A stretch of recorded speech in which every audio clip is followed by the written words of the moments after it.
Hi all, welcome to Home Food Feast. டிஃப்ரெண்ட்டாக ஒரு instant onion வீட் தோசை தான் பார்க்க போகிறோம் இன்னைக்கு.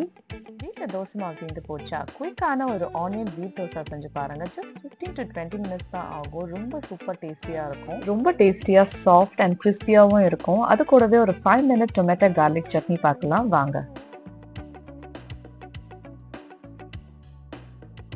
1 cup ரைஸ் ஃப்ளார் எடுத்திருக்கேன். இந்த 1 cup ரைஸ் ஃப்ளாருக்கு வந்து 1/2 cup of whole wheat flour எடுத்துக்கலாம். 1/2 tablespoon cumin seeds சேர்த்துக்கலாம்.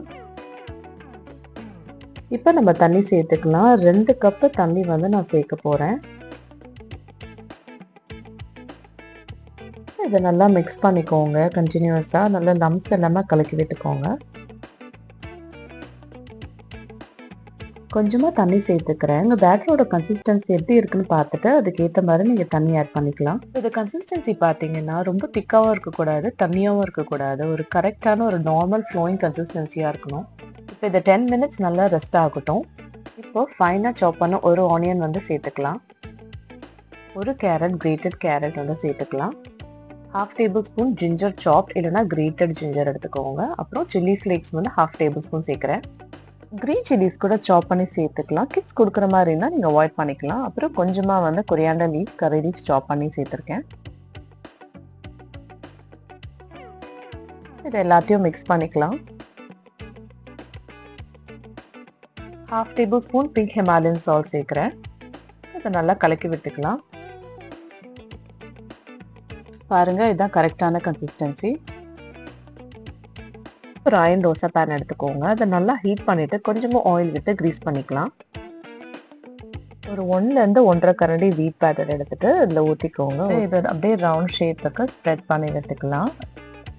சைட்ஸ்லுமே கொஞ்சம் ஸ்ப்ரெட் பண்ணி விட்டுக்கலாம். கொஞ்சமாக ஆயில் இல்லைன்னா கீ அப்ளை பண்ணிவிட்டு நம்ம லிட் போட்டு மூடிட்டு குக் பண்ணிக்கலாம். இப்போமே ஒரு அயன் தோசை பேன் வந்து யூஸ் பண்ணும்போது ஃபஸ்ட்டு வந்து அந்த பேன் வந்து நல்லா ஹீட் பண்ணிக்கணும். தோசை ஊற்றுறதுக்கு முன்னாடி அயன் பேன் வந்து சூடாகலைன்னா வந்து ஒரு பக்கம் கிறிஸ்பியாக இருக்கும், இன்னொரு பக்கம் வந்து வேகாத மாதிரி இருக்கும். இது நல்லா ஈவனாக ஹீட் ஆனதுக்கப்புறமா ஆயில் க்ரீஸ் பண்ணி மாவு ஊற்றி பாருங்கள். இந்த தோசை சூப்பர் டேஸ்டியாக கிறிஸ்பியாக வரும், ஈவனாக குக் ஆகி வரும். ஸோ இது ஒரு ஸ்மால் டிப் நீங்கள் ஃபாலோ பண்ணிக்கலாம். இந்த தோசை தொட்டுக்கு ஒரு 5 minutes குவிக் டொமேட்டோ சட்னி எப்படி செய்யறதுன்னு பார்க்கலாம். ஒரு பேனில் 1 tablespoon எண்ணெய் விட்டுட்டு உளுத்தம்பருப்பு 1 tablespoon, அப்புறம் கடலைப்பருப்பு 1 tablespoon, அப்புறம் 4 காஞ்ச மிளகாய் சேர்த்துக்கோங்க. கொஞ்சமாக ரோஸ்ட் பண்ணிக்கலாம்.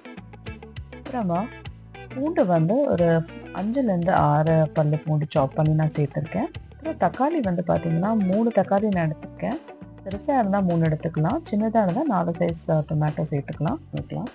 கொஞ்சமாக சால்ட் சேர்த்துட்டு நம்ம ரோஸ்ட் பண்ணிக்க போகிறோம். இந்த தக்காளி வந்து சாஃப்ட் ஆகட்டும்.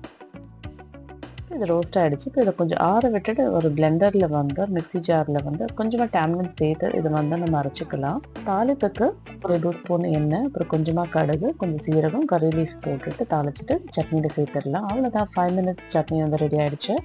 இந்த சூப்பரான ஒரு ஆனியன் இன்ஸ்டன்ட் வீட் தோசை வந்து பிரேக்ஃபாஸ்ட் அண்ட் டின்னருக்கு நீங்கள் செஞ்சு சாப்பிடலாம். லைக் பண்ணுங்கள், ஷேர் பண்ணுங்கள், மறக்காமல் சப்ஸ்கிரைப் பண்ணுங்கள். Hit the bell icon to get notified. Until then, bye bye.